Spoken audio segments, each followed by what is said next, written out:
Dans cet exemple, nous allons réaliser une machine à étiqueter. Lançons sa construction. Ouvrons l'éditeur de machine.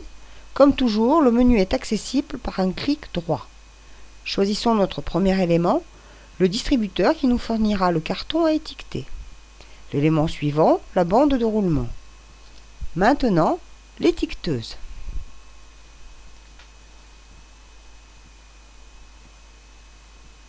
Modifions ses propriétés pour la placer au premier plan.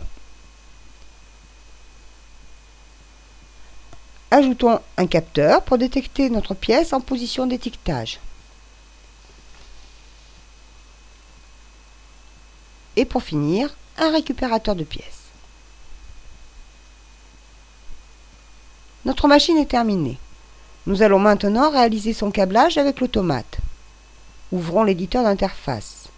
Câblons notre distributeur de pièces, sa commande sur S1 de l'automate, l'information pièce fournie sur E1. De même, câblons les autres éléments de notre machine, la bande de roulement, le capteur, l'étiqueteuse et le récupérateur. Notre interface est réalisée. Testons notre machine et son interface. Avec le testeur, nous activons directement les sorties de l'automate et visualisons ses entrées.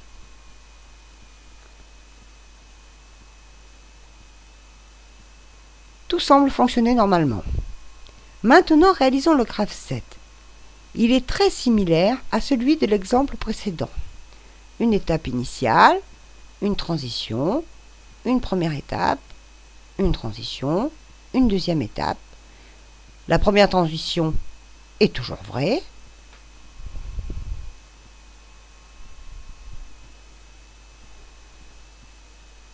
La première action, distribuer carton.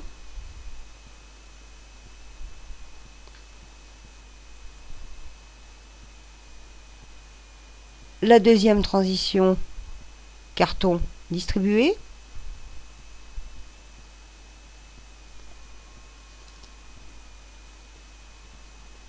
Et ainsi de suite. Après l'ajout de la dernière transition, carton livré, rebouclons notre graph-set. Lançons l'exécution. Une erreur est signalée en transition 2. Corrigeons-la.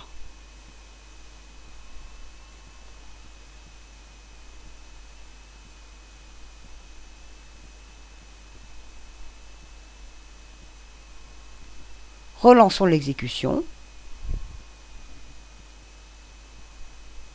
Notre carton roule, étiqueté, livré. Notre exercice est terminé.